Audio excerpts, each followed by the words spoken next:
A história da civilização humana é permeada de acontecimentos trágicos, como guerras, ditaduras, doenças, o que deixa para trás uma quantidade incontável de corpos de pessoas inocentes. Independente da sua raça, gênero e crença, porém, existe casos relacionados inteiramente à psicologia humana, sem relação alguma com elementos químicos, físicos ou biológicos externos. E, cara, a gente tem que falar sobre uma breve história do que é histeria. Pra gente saber o que é histeria coletiva, a gente precisa saber o que é considerado histeria. Então a gente precisa comentar um pouco sobre essa breve história humana que é considerar mulheres histéricas.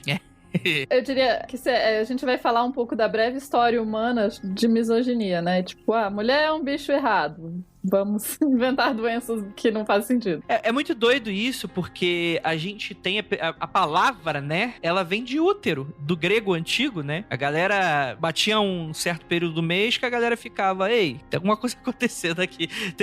Tem alguma coisa se rebelando aqui dentro de mim. O que será que tá acontecendo? Que bom que hoje em dia a humanidade não é mais primitiva. Esse tipo de coisa não acontece, né? Não é mesmo, Jay? Não, imagina. Não acontece. Porque qualquer coisa que uma mulher fala um pouquinho mais alto, mas você não tá na TPM, tipo, não, velho, eu tô puta, é diferente. Eu tô brava com motivo. Recentemente eu descobri que as mulheres falavam que as mulheres tinham um cérebro mais leve do que os homens. Elas tinham 142 gramas a menos de cérebro do que homens. Olha só, que genial. Olha aí, que genial. Aposto que a gente gastou no útero isso daí. E falando em útero, né, é muito interessante, porque em parte, eu tenho uma teoria muito doida de que essas interpretações que falam de útero com umas ideias tortas só chegaram pra gente porque chegou pra gente mais escrito de homem. Eu tenho toda uma teoria de que as mulheres entendiam de boas o que rolava, só que os homens ficavam criando essas histórias muito místicas, assim. Eu falo isso especialmente quando o pessoal fala, porque os livros da Idade Média, ninguém entendia como que era uma criança. Cara, o livro foi escrito por, tipo, um monge que nunca viu uma criança nascer, por isso que ele não sabe como faz. Mas no caso, nos gregos e na questão da histeria, tinha toda essa ideia, né, do útero. Por muito tempo, a humanidade tentou descobrir como que funcionava a cabeça das pessoas. Tem várias culturas diferentes, vão dizer que as emoções funcionam em lugares diferentes do seu corpo. Então, enfim. E os gregos vão falar, então, com essa ideia de que não, que as mulheres, elas têm o útero, que eles achavam que era uma parada solta, assim, e que se mexia no seu corpo. O que eu acho uma teoria muito interessante, porque meio que subentende que não tem outras coisas dentro do seu corpo para o seu útero poder ficar se mexendo aleatoriamente. Bom, então o útero, ele se mexeria e toda vez que ele vai se mexendo, ele pode te sufocar, né? Chega no pulmão e tal. E daí, se você não faz sexo, aparentemente, você pode se sufocar mais, porque o seu útero seria mais leve, então ele ficaria se movimentando mais. Eu acho todo esse conceito muito doido. Mas até recentemente, eu tava ouvindo um outro podcast que tava falando sobre a revolução dos anticoncepcionais, né? O começo de quando eles começaram a ser introduzidos. Que todas as pesquisas eram feitas majoritariamente por homens. Então, eram homens falando do útero das mulheres e explicando, não, a gente tá tentando fazer uma coisa que é melhor pra vocês, a gente tá estudando pra fazer uma coisa que é melhor pra vocês, sem ouvir o que as mulheres tinham pra dizer em relação aos anticoncepcionais. Então, até hoje em dia, os nossos corpos continuam sendo, entre aspas, controlados pela sociedade que é predominantemente não, controlada pelos homens, basicamente. Essa questão, né, de como que a medicina trata as doenças femininas é horrível. Toda vez que você vai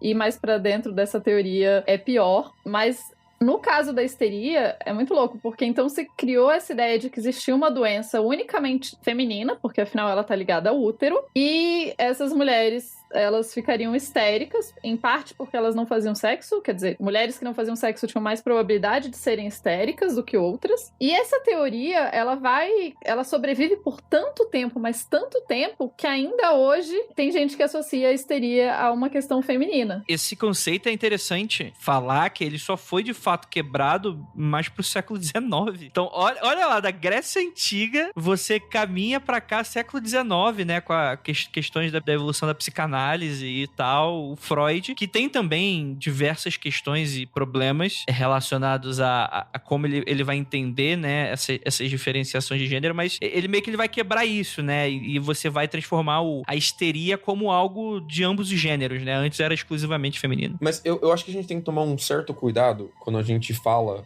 sobre Platão, Hipócrates, Sócrates, a galera lá da Grécia Antiga, porque a galera gosta muito de puxar saco deles, especialmente na parte de filosofia, e colocar as coisas que eles diziam de uma forma com que seja definitiva. E não é assim. É legal estudar essa galera para entender como que os antigos pensavam e por que eles pensavam dessa forma. Mas se você começa a ler ou como eles falam sobre o útero, como eles falam sobre a mente, como eles falam sobre o sentimento, sobre a consciência, as definições que eles dão são metafísicas. Elas não são definições físicas. Sim. O útero é como se fosse praticamente uma energia livre que anda pelo corpo e sai e entra de novo. O Hipócrates até que não, mas o Platão depois ele vai falar do útero como se fosse realmente uma energia, uma coisa além do físico. Ele vai falar da mente como se fosse algo assim, da consciência como se fosse algo assim. E galera, bacana e tal estudar Platão, estudar Sócrates, estudar Hipócrates, mas essa é uma ideia que a gente já ultrapassou ela. A gente já tem muito mais noção do que é a mente, do que é o útero, pra ficar preso nessa ideia metafísica, nessa definição metafísica de consciência. Então, quando a gente for falar de histeria coletiva, por exemplo, e for falar de transtorno psíquico, esse transtorno psicológico, eu quero que vocês desassociem um pouco essa ideia de que existe mente e existe corpo. E são duas coisas separadas, e a mente está contida dentro do corpo, mas elas não estão interligadas. Não, a sua mente é o seu corpo. O que acontece no seu corpo acontece na sua mente. E o que acontece na sua mente é direto reflexo do que está acontecendo no seu corpo. Não tem como você separar essas duas coisas mais. A gente não tem mais essa distinção em psicologia, por exemplo. Então, bom, tem. Mas e o espírito, Lucas? A alma humana? Espírito! Quando a gente fala em transtorno psicológico hoje em dia, a gente tenta entender quais que são os impactos físicos que se relacionam a isso também. Não é só aquela coisa metafísica de Platão, por exemplo. Isso que eu tô tentando dizer. E são sempre questões psicossociais, né? Exato. Raramente as questões são só da sua cabeça. Porque o ser humano, ele é um animal social, né? Então você não tem como você suprimir... A gente não vive no vácuo, né? Não queria, mas tem que ser, né, cara? Infelizmente tem que trabalhar. Tem que lidar com as pessoas. Tem que lidar com os seres humanos. Mas isso é muito interessante, né? Porque às vezes tu vê muito essa briga, né? De determinismo social, determinismo biológico e tal, e não entende que tudo é muito... Tudo dança... É tudo uma grande dança das cadeiras, né? De que a gente... O que a gente passa no dia a dia, a gente é influenciado também. E ao mesmo tempo, enfim, essa discussão ela é muito longa, mas o que o Lucas tá falando é muito interessante. Mas eu acho que aqui ninguém tá se propondo a... E eu acho que talvez o nosso ouvinte, como sendo um ser extremamente inteligente e pensante, ele consegue separar de que nesse momento a gente tá falando de uma parte histórica do que é associado, mas é claro que, novamente, a gente não vive no vácuo e a gente a gente come esses frutos ainda, né? Porque é tipo assim, do nada Freud apareceu e ninguém mais associa loucura com mulher, né? Pelo contrário, né? Tipo... Andrei, pelo amor de Deus. Então... Pois é, pessoas associam porque, enfim, né, virou tradicional, né? Então a gente tem que tomar um pouco de cuidado com esse tipo de coisa. E diversas culturas vão ter essas explicações de porquê... Normalmente, não só mulheres, né? Normalmente pessoas que saem do padrão que é mais aceito na sociedade vão acabar sendo consideradas loucas, ou então, enfim, vão ter algum tipo de estigma, né? Então você tem, por exemplo, as Liliths, que é um tipo de ser maligno lá da Mesopotâmia, né? As Liliths eram, muitas vezes, seres, elas se criavam, digamos, entre aspas, elas eram mulheres que não tinham casado. Então, tipo, ó, que perigo, a mulher não quis casar, ó, vira Lilith depois que morre. Vai roubar o seu marido, hein, ouvinta? Fica esperto. Mas então é isso, assim, você tem sempre essas questões do que não se encaixa e tal, e você tá procurando, né? Como o Lucas falou, as questões desses filósofos são muito mais metafísicas do que simplesmente médicas. Mas, ao mesmo tempo, naquele período não existia uma divisão, né? As coisas... Você não tinha, tipo, não, agora é só uma questão da mente. Não, é tudo juntinho e misturado. Pra ilustrar, assim, pro ouvinte, que legal, hoje em dia, quando a gente estuda transtorno psicológico, por exemplo, a gente tenta fazer sequenciamento genético de transtorno psicológico com quesito social. Então, por exemplo, a gente traça que a grande maioria das pessoas que sofrem de tal transtorno tem alguma transmissão de algum certo gene bem específico, e a gente vai ver por que só uns desse gene mostram esse tipo de transtorno e outros não. E a gente descobre, olha, você tem que ter o gene e tem que ter tido uma infância muito ferrada. Você tem que ter esse gene e tem que ter tido um trauma. Você tem que ter esse gene e tem que ter sido criado de tal forma. Então, a gente já não trata mais, assim, só a parte psicológica como se fosse essa mente metafísica que paira sobre o corpo, e também não trata só tudo como se fosse genética, como se fosse química. Não é assim mais que funciona, ainda bem, graças a Deus, pelas pragas de São Vito. Basicamente, o que a gente faz, gente, é complexo. Basicamente, tudo que tiver a ver com ser humano é complexo. É isso aí. Não tem uma explicação fácil, não tem uma solução fácil para as coisas que envolvem humanos. Nunca tem. Nunca é tipo, aquela pessoa teve isso por causa de A. Não, teve A, B, C, aí daí contribuiu um pouquinho aquilo ali, daí aquilo ali, enfim. Não, ou seja, não tem como prever. É por isso que eu faço física, porque eu acho muito difícil. São vários itens que a gente tem que considerar, relevar, analisar, e daí eu fico, vixe, não dá. É mais fácil lidar com as estrelas do que com as pessoas, gente. Nossa, gente, até os cálculos que a gente usa número imaginário, que é chato de usar, é tão mais fácil do que essas questões, eu fico... Você mexe com estrelas, Jay? Pô, como é que tá Capricórnio hoje? Você sabe? Que hoje eu tô me sentindo meio esquisito. Tá retrógrado, não é isso que falam? Tá retrógrado. Cara, minha avó uma vez falou pra mim que ela viu na TV que era pra mim tomar cuidado, que eu era de peixes e peixe tava retardado. Retardado? Retardado? Esse peixe retardado, vó. Ela ouviu retrógrado e ela entendeu errado. Tadinho. Tá retardado, já era. Mas, inclusive, porque estuda física, você pode estudar, sei lá, tipo, galinhas esféricas no vácuo, né? Muito mais fácil. Você acha que a gente trabalha com, tipo, qual é a gravidade daquela vaca que tá exercendo ali naquele ponto? A gente pega a vaca e aproxima pra uma circunferência. Já era, gente. É muito mais fácil. Viu? Entendeu? A equação tá ali prontinha. Viu? Galinhas esféricas no vácuo. Bem, a gente tá falando sobre o termo histérico, né? Ele vem de tudo isso que a gente tá falando. O Freud, ele vai tratar isso como uma questão psicossocial. Por que acontece? Tinha acabado de rolar a industrialização, a primeira revolução industrial. Tinha acabado, não. Na verdade, tinha um tempo. Mas o que acontece? Ele tratava muito sobre essa realidade de pessoas que estavam, de certa forma, sobre algum tipo de pressão social imposta pela sociedade, ou que existia uma grande expectativa quanto a essa sociedade, quanto às pessoas. E que isso, de alguma maneira, pirava você. Então, isso passou de ser uma questão associada ao gênero feminino e passou a ser uma associação indefinida, né? Qualquer um poderia sofrer disso a qualquer momento, dependendo da condição em que ela se encontrava, né? Dentro dessa questão. Ele fala aqui, por exemplo, abre aspas, vítimas das condições sociais opressivas ou rebelde por contestar aquelas condições cujo comportamento estranho, perturbador, exprimiam um sentimento de desconforto profundo e ou protesto contra as limitações de sua situação. E isso é interessante, que aí surge esse termo histérico moderno. O que é o dentro dessa coisa do senso comum, né? O que é o histérico? O histérico Fã de filme da DC. Caralho, isso. Que aleatório. O histérico é aquela pessoa que fica, tipo, pira, né? Pira e dá um ataque. Vamos colocar assim de maneira bem genérica, porque é isso que tá no senso comum das pessoas. As pessoas, ela por estresse, por ansiedade, um dia de fúria, né? Tem aquele filme lá do Michael Douglas que ele vai e sai quebrando tudo, né? E aí é dado que você tá histérico. Obviamente, de termos até mais vulgares, no sentido, tipo, sei lá, por exemplo, alguém tá por forte emoção e começa, vamos dizer assim, perder o controle da maneira como pessoas acham que não deveriam, vão julgar aquilo como um ato histérico. Mas, de fato, se você não é psicólogo, você não pode tratar sobre esse tipo de coisa. E hoje também, histeria já é uma palavra que caiu em desuso. Esse episódio a gente vai tratar sobre histeria coletiva, que já é outra coisa hoje em dia. Tanto que a gente não chama nem mais de histeria coletiva, já é um termo muito que caiu em desuso completamente, né? O termo hoje é doença psicogênica em massa, porque aí vai tratar sobre essa questão, da onde surge isso, né? A doença psicogênica em massa, a galera que gosta de ler paper no MDB pode procurar também como doença sociogênica em massa, distúrbio psicogênico em massa. E se você ainda procurar por histeria coletiva de vez em quando tá na tagline ainda.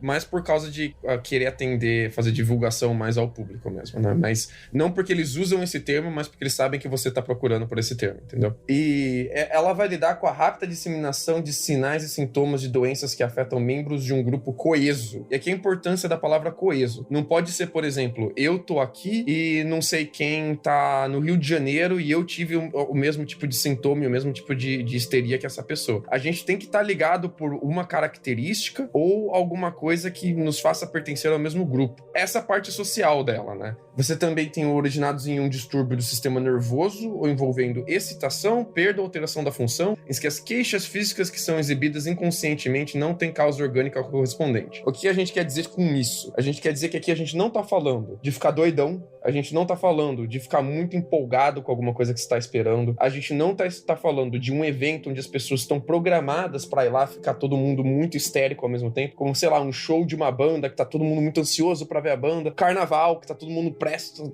vai lá com esse intuito, rave, a gente não tá falando disso. Não é a gente tá indo em um evento de um hipnotizador, ele hipnotizou geral, também não é isso que a gente tá falando. Eu gosto muito, Andrei, do trabalho do professor Simon Weasley, do King's College, que ele te coloca 5 diferentes critérios pra você eliminar o que não é histeria coletiva, que é mais fácil você falar do que não é histeria coletiva. Uhum. O primeiro não é um comportamento normal daquilo. Então, primeiro, não é um comportamento normal da pessoa. Então, tipo, não é uma doença que ela tem. Ela não faz isso todo dia. É uma coisa fora do normal. A segunda quesito que ele coloca é que a gente não tem explicação externa. Não é algo que ela comeu, não é droga, não é alergia, não é nenhum desse tipo de coisa. Então, se a gente encontrar, por exemplo, que todo geral comeu pão estragado, então a gente não tá mais tratando de histeria coletiva, a gente tá falando de comer pão estragado.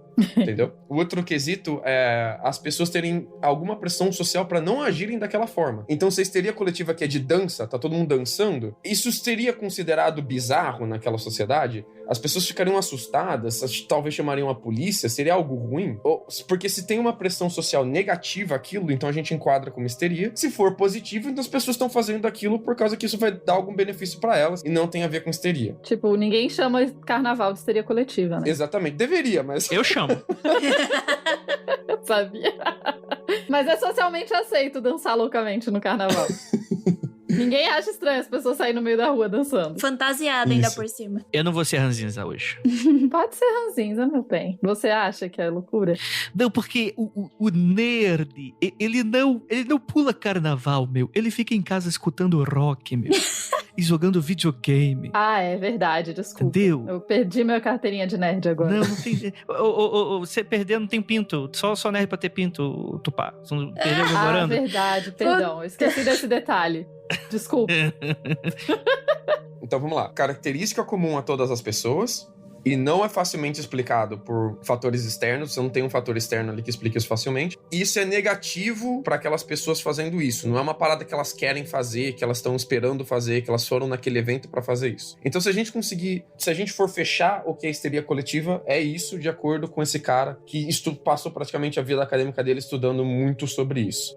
Não, mas isso é muito interessante que você tá falando. Por exemplo, a gente teve uma discussão aqui, porque dentro da pauta, e é algo que é muito bem associado. Essa coisa por exemplo, do que aconteceu em Salem. E você entra nos sites e tal, geralmente eles listam as bruxas de Salem como um fenômeno de histeria coletiva. Isso já é outra coisa, que você pode escutar melhor no nosso episódio sobre Satanic Panic, que é essa questão do pânico moral. Não é necessariamente uma questão de histeria coletiva, é outra parada. Ou pode ouvir o episódio das bruxas de Salem. Também, o episódio das bruxas de Salem, inclusive, é interessante porque isso lida com coisas que às vezes podem se esbarrar, como essa questão da ansiedade, ansiedade social, sobre essas questões de paranoia. Às vezes são temas que podem se encontrar, ou às vezes até parecer se encontrar, mas não necessariamente são questões de histeria coletiva, né? O pânico, no geral, não necessariamente precisa ser associada com episódio de histeria coletiva. Inclusive, tem um caso aqui nesse episódio que a gente vai tratar que é sugerido que há um pânico social envolvido, mas não é essa questão do... Tipo assim, não é uma parte social que decidiu envolver o outro, não é questão de crime, é outra parada, é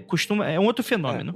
Não existe uma organização que funciona pra queimar pessoas e aquilo traz pra elas uma coisa positiva. como foi nas Bruxas de Salem, por exemplo. E é essa questão que a gente falou antes, né, André? É complexo. Não é uma parada que, tipo, tem só uma solução, enfim. Boa parte desses fenômenos e dessas questões vão depender de tantos fatores que fica complexo. E por isso que é tão fascinante, por isso que é tão legal de estudar e aprender mais, gente, porque é complexo. Tanto que até essa questão do Covid, logo no começo, quando os supermercados começaram a se esvaziar, lembra?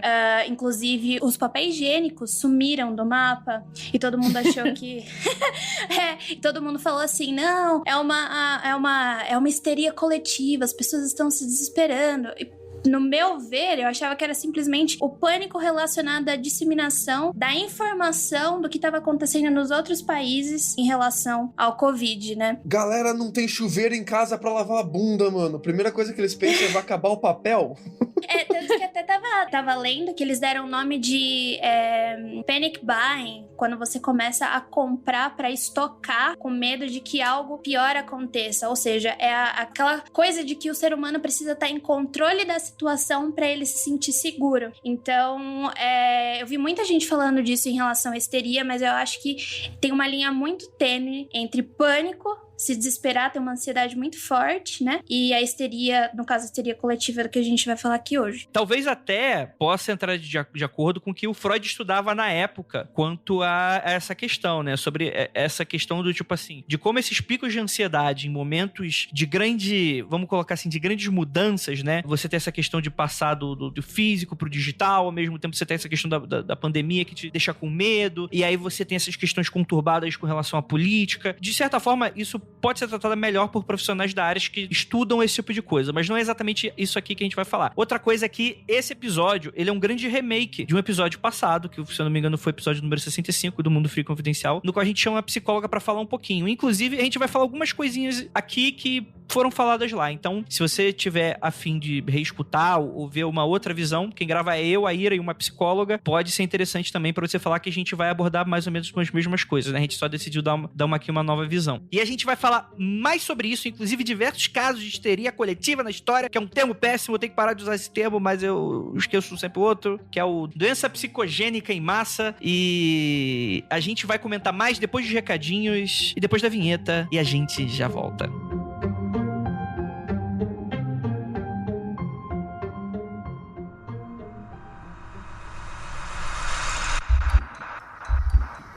Não há nada de errado com o seu áudio. Adentramos agora através dos seus sentidos. Estamos preparando você para o que vai acontecer nos próximos minutos. Além do que conhece por tempo e espaço, o contato com algo além. Não conte para ninguém e nunca olhe para trás, pois este é Mundo Freak Confidencial.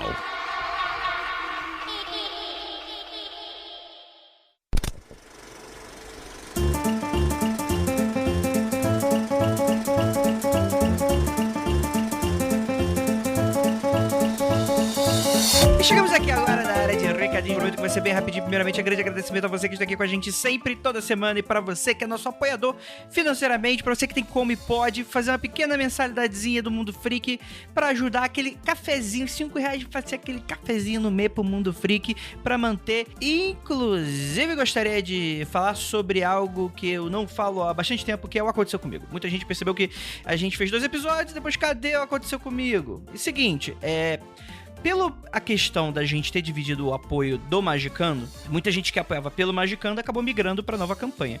O que fez com que a gente retroagisse com alguns apoios, né? Então a gente acabou não mais batendo a meta do Aconteceu Comigo. Então, para você que ama Aconteceu Comigo, é isso que tá acontecendo. Para você que ainda não apoia, é uma oportunidade para você apoiar se você quer o Aconteceu Comigo de volta. Ele não acabou, ele só não tá com uma periodicidade mais mensal. Então a gente vai ir lançando conforme a gente for tendo tempo de fazer e tal, porque a edição é toda nossa e tudo aí, né? Esse dinheiro, ele vai justamente pra produção dele, que seria pra contratar editor, né? Contratar alguém pra separar as histórias e coisas nesse sentido, né?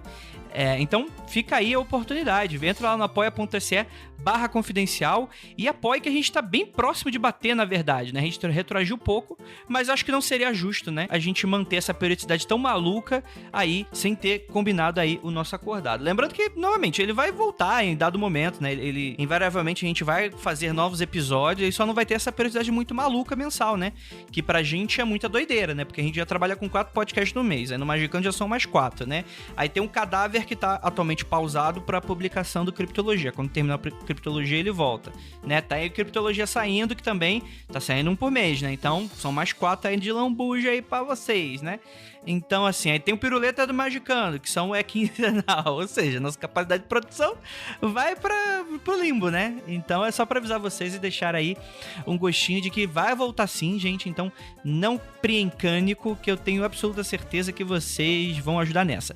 E agora, vou fazer um anúncio super especial para você, meu querido Párvulo. Como avisado em vários episódios atrás, tá liberado Calciferum e Martelo das Feiticeiras, liberado na Amazon, digitalmente, gratuitamente, por enquanto. Inclusive, já estou conversando a volta dele, né, quanto é que ele vai custar, né, de volta e tal. Então, aproveite essa oportunidade antes dele voltar a custar alguma coisa, né? Ou então, para você que quer dar um dinheirinho, você também pode esperar que em breve ele também vai estar voltando e vocês têm a opção de comprar ele fisicamente. O que vocês fazem? Vocês vão lá na loja da Penumbra, lojapenumbra.com.br, vou deixar o link aqui no post, e você pode adquirir os 2 livros fisicamente, que eu tenho certeza que vocês vão adorar, que a edição é fantástica, capa maravilhosa, tá? Putz, já li, mas eu vou comprar para presentear para um amigo.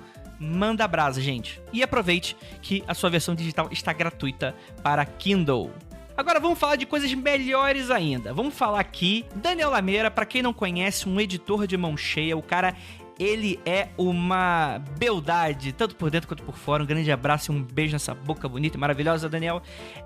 Ele é um editor supimposo, que ele tá aí com um curso, o nome do curso é A Vida do Livro, uma jornada para leitores profissionais e curiosos. É muito interessante para você que quer saber sobre o mercado literário, para você que quer ser editor, para você que quer ser tradutor, para você que quer ser escritor, para você que quer ser autor, para você que quer ser leitor beta, ou você que é só um curiosão para saber como é que você gosta bastante de ler e queria saber como é que o mercado de livro funciona. O Daniel, ele vai te explicar como funciona a vida do livro. Isso mesmo. Qual é a jornada que ele passa? Do momento da escrita, para onde ele vai, o lance da gráfica, como é que funcionam as negociações e coisas nesse sentido. Diagramação, capa. Galera, aproveita. Inclusive, conversando com ele, ele falou, poxa, gosto muito do Mundo Freak, vou dar um descontaço para quem for ouvinte. Então, para você que tá interessado, você coloca o código Mundo Freak, tudo junto, tudo com letra minúscula, na hora de comprar. Logo na página ali do Simpla que você for ver, você vai ter uma área chamada Códigos Promocionais. Você clica e aí você escreve Mundo Freak, tudo junto, e você vai obter 15% de desconto do curso. Cara, galera, de verdade, eu confio e acredito e conheço o trabalho do Daniel. O Daniel manda muito. Ele já trabalhou nas maiores editoras do país, já trabalhou com muitos dos projetos que vocês amam.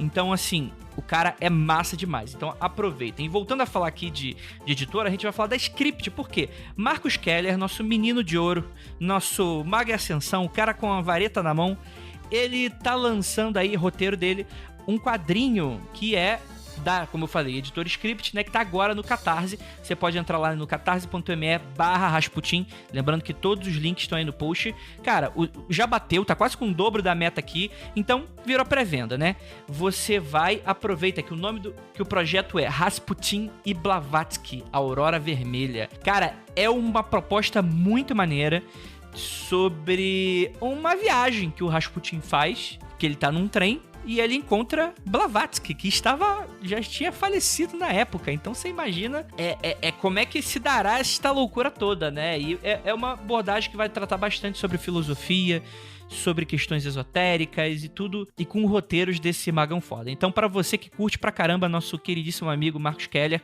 é uma boa forma de você ajudar esse trabalho.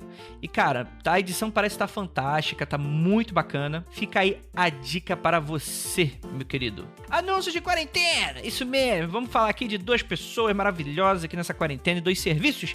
A gente escolheu 2 tatuadores super bacanas pra você. A gente tem a Silvia Sigov, queridíssima. Ela tatua há anos. Estava lá num rolê em Nova York. Nasceu em Tóquio, estava num rolê em Nova York, está voltando agora para Jundiaí, no estado de São Paulo, é onde ela vai atuar aí. Então, se você tiver... Eu vou deixar aí o portfólio dela, eu tenho absoluta certeza que vocês vão se apaixonar. Tem tanto o Instagram quanto o Facebook dela, eu vou deixar onde estão todos os contatos. Assim, ela manda demais. Tem uns trabalhos dela aqui de pontilhismo que eu vejo que é muito legal. Inclusive, é isso que eu acho mais legal dessa galera da... Rapaz, tem umas coisas bonitas aqui, hein? Eita, se passar pro São Paulo, dá um alô, depois da pandemia, claro.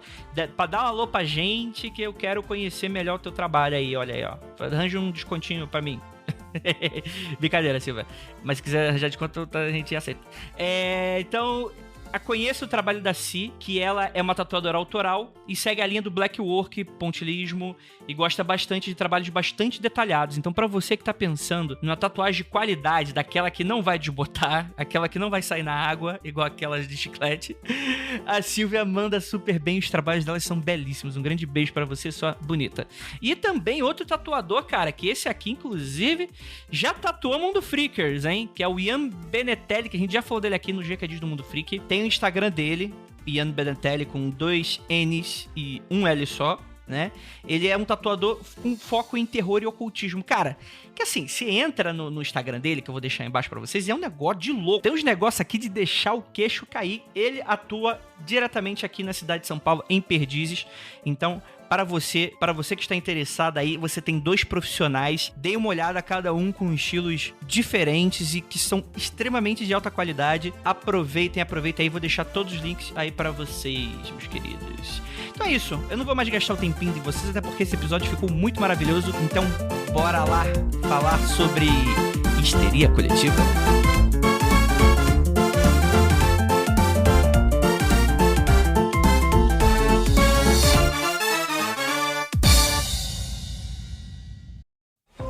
Listen to the 48 Hours podcast for shocking murder cases and compelling real-life dramas from one of television's most watched true crime shows. Go behind the scenes of each episode with award-winning CBS News correspondents and producers in Postmortem, a weekly deep dive.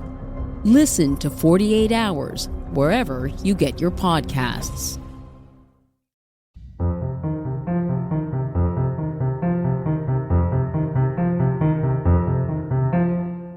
Belas noites, queridos ouvintes. Está começando mais um episódio do seu Mundo Freak Confidencial. Aquele que você aguarda toda quinta-feira à noite, ou às vezes sexta de manhã, na hora do almoço, quando não dá nenhum problema. Enfim, tá ali no finalzinho da semaninha, você tá terminando de trabalhar, tá chegando, você já escuta lá. Deu quarta-feira, meus bacanos. Quinta-feira já é o dia pra você se preparar pra sexta. É o dia de Mundo Freak aqui. Eu sou Andrei Fernandes, eu sou o host âncora desse programa e temos aqui ele, nosso queridíssimo Luca Balaminuti. Olá, galera. Hoje eu vou ser histérico porque baixou em mim o ritmo ragatanga. Olha aí, como se não baixasse todo episódio, né? Como se não fosse um...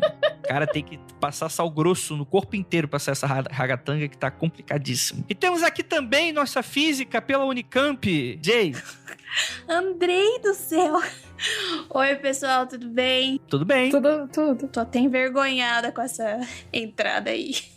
Se o pessoal reclama que você fala com que você trabalha, então eu vou falar do que você trabalha. Porque eu acho que pelo fato de eu ter um pinto, acho que ninguém vai reclamar mais sobre isso, né? Que aí eu tô dando a carteirada por você. Pode ser ou não?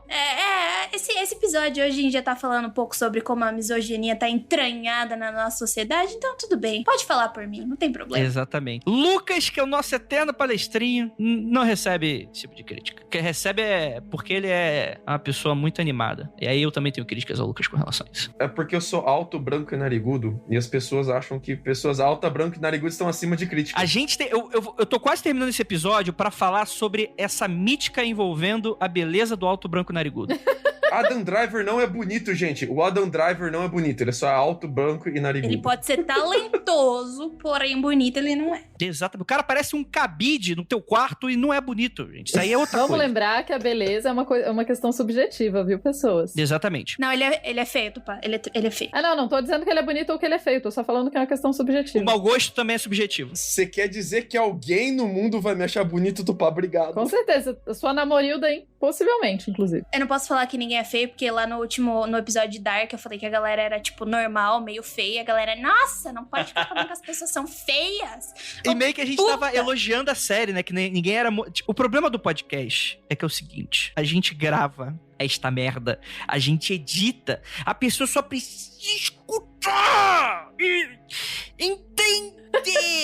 Mas não. Ela vai e fala... E ela vai e escuta tudo errado que a gente falou e vem reclamar da gente. Aí realmente é muito complicado. Ela escuta errado, é isso que você tá me dizendo? A gente elogiou a série, falou que pode ser a boa série, tipo, te faz acreditar melhor porque são pessoas normais ali, não são modeletes americanos hipermaquiados com enfim, todos fortinhos, bombadinhos. É melhor, isso é um elogio, gente. São pessoas normais. O Jonas ali, ele é feiozinho igual eu. Ele é tortinho igual eu. Tá tudo bem, gente. As pessoas são tortinhas igual eu, não tem problema. Enfim, temos aqui também Tupaguerra. Oi, pessoas, tudo bom? Que não é tortinha. Ela é uma pessoa muito bonita. É muito esquisito. Você já viu pessoa que não é torta? Todo mundo é meio torto. A gente sempre tem um ombro um pouquinho mais alto que o outro, um olho um pouquinho mais bizarro que o outro. É, um olha pro norte, um olho olha pro norte, outro olho olha pro sul, né? É um negócio meio doido. Isso. Tem um olhar que evita os outros, o outro que olha, enfim. Exatamente. E há um tempo atrás eu bati a cabeça, eu bati o rosto no chão. Eita. Eu caí. Que isso? E daí eu sempre tenho a impressão que um dos lados do meu rosto ficou meio bizarro depois disso, então. Meio torto? Tipo, meio amassado? É, meio... Eu acho que é porque como ficou dolorido muito tempo, eu acho que os músculos ainda não se recuperaram todos bonitinhos. Mas isso não tem nada a ver com o nosso episódio, né? Tem sim. Foi mal. Que você vai gravar com isso, aí eu vou, caraca, será que essa topar mesmo? Será que tá tudo inteiro? Será que ela foi substituída? Enfim, a gente vai falar sobre histeria coletiva, que é esse termo maravilhoso, e vamos lá. Eu vou chamar você, Tupá, aproveitando. Sim, senhor. Pessoas idade média, que eu acho que é o que você gosta, né? É. Exatamente. Quer dizer, eu gosto de todos os períodos históricos, mas a idade média também. Não. Ô, Tupá, nenhum período histórico vai mandar e-mail reclamando porque você prefere a idade média. Isso você pode ficar tranquila. Você pode falar que você gosta mais da Idade Média, tá bom? Não, mas é que eu não necessariamente, depende. Eu gosto de tudo, é difícil, foi mal. E gaguejou, senti a gaguejada. Gaguejou, perdeu. Depende, é você plebe ou você realeza? Ó, a gente já sabe que a Tupá mora no feudo. Eu gosto de estudar, gente. Eu gosto de estudar, é isso. Vamos falar aqui da praga de dança? Vamos?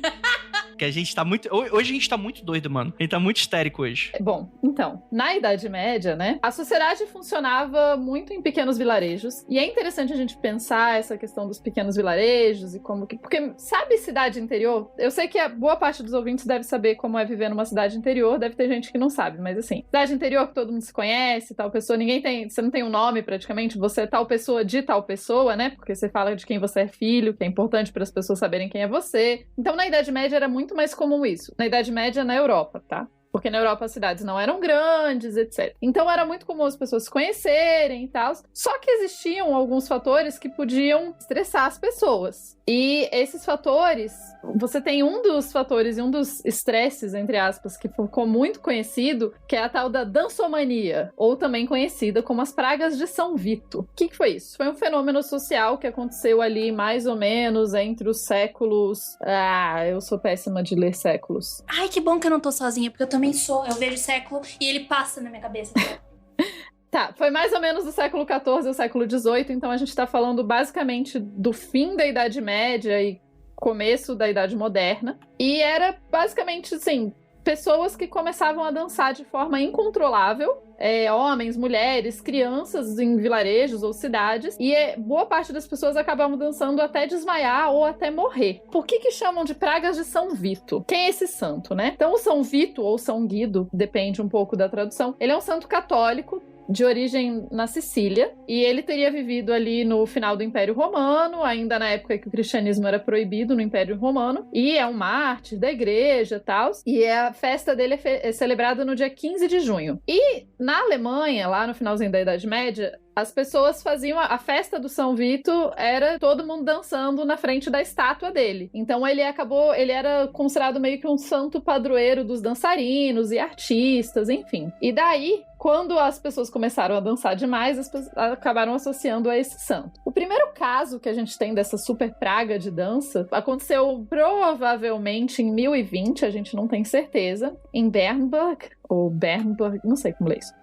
a Ju que sabe, na Alemanha. E eles não sabem, não tem exatamente quando, que dia, enfim, que mês que aconteceu, mas a princípio foi perto do Natal e cerca de 18 pessoas começaram a dançar e cantar em volta de uma igreja, atrapalhando as pessoas que estavam na igreja. Até hoje ninguém sabe direito o que aconteceu, mas essas pessoas dançaram loucamente, elas formavam círculos de mãos dadas e pareciam que tinham perdido o controle dos seus sentidos. Isso daqui é uma descrição que foi feita em 1888, então também é uma descrição de época. E aparentemente essas pessoas dançavam até cair no chão de exaustas. 200 anos depois, mais ou menos, aconteceu um outro fenômeno, em 1237, que um grupo de crianças viajou de Erfurt a Arnstadt, também na Alemanha, o que dá mais ou menos uns 20 quilômetros, pulando e dançando por todo o caminho. Eu não sei se tinha um flautista na frente dessas crianças, mas elas foram pulando e dançando pelo caminho. Caraca! E por que essas histórias chamam a atenção? Porque não era comum, não era tão comum que as pessoas viajassem de um lugar para o outro, não era comum que as pessoas deixassem de estar na igreja na época do Natal e essas outras pessoas aqui estavam dançando em volta da igreja. A história continua, porque não foram só essas duas vezes. Já em 24 de junho de 1374, em Aachen, na Alemanha também, vocês estão vendo que a Alemanha que é o lugar que mais teve essas pragas de dança. Teve o surto que é considerado um dos maiores, assim. As pessoas dessa cidade, elas começaram, de repente, a sair das casas delas e a se contorcer e a girar incontrolavelmente pela rua. E uma questão interessante é que isso aconteceu algumas décadas depois da peste negra nessa área. Inclusive, eu acho que é interessante depois a gente até pensar se esses outros momentos também aconteceram depois de grandes pragas ou depois que muita gente morreu, porque pode ter sido a coisa que estressou as pessoas. Enfim. Só que, no caso de 1374, como eles...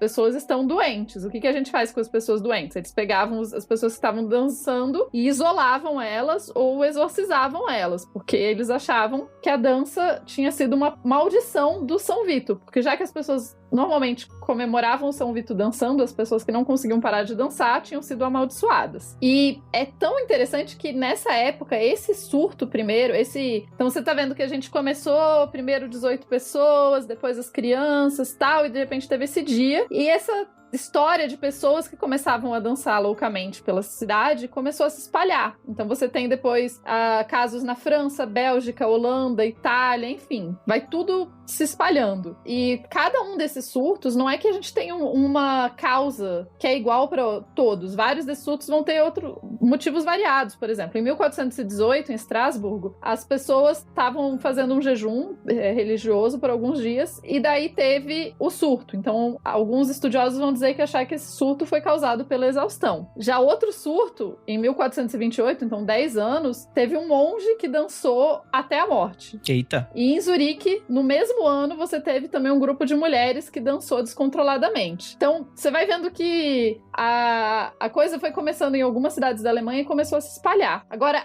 a pior de todas, a maior que se chama, aconteceu em 1518, em Estrasburgo também. Tá vendo? A Alemanha é o rolê das pessoas dançando. Em 1518, né, então, era julho, e daí tem uma mulher chamada Trofeia que começou a dançar descontroladamente. Basicamente, dentro de um mês, tinham cerca de 400 pessoas dançando. E os oficiais da cidade, eles pensaram assim, bom, as pessoas estão dançando, eu acho que elas precisam dançar mais e se divertir. Aí eles pegaram e reservaram salões de festas e contrataram músicos e dançarinos profissionais pra dançar junto, pra todo mundo dançar junto. Que solução excelente! Tá todo mundo dançando, puxamos os músicos aí, vamos fazer uma festa. Vamos promover. Todo mundo já tá dançando mesmo. Se pá, eles estão precisando dançar. Essa foi a ideia, assim. E... Meu Deus. E meio que se espalhou mais, e daí mais gente dançou. Então, foi um caso. Até onde eu consegui descobrir, a única morte mesmo é do monge, foi quase 100 anos antes, né? Nessa ninguém morreu, mas as pessoas dançaram incontrolavelmente por cerca de um mês. Um mês. Caraca, um mês. E... tem uma teoria, porque essa de Estrasburgo foi muito famosa, né? Que diz que, na verdade, foi um caso de ergotismo, que seria uma intoxicação causada por produtos contaminados pelo esporão do centeio, que é um fungo e tal. Só que tem alguns... Por exemplo, tem um historiador, que é o John Waller, ele fala que não, que assim, o fungo até causa algumas alucinações, mas não explica completamente todos os movimentos, a questão toda por que tanta gente dançou, passou. Também foi sugerido que as pessoas estavam com encefalite, epilepsia, febre tifoide, enfim. Mas todo mundo com epilepsia?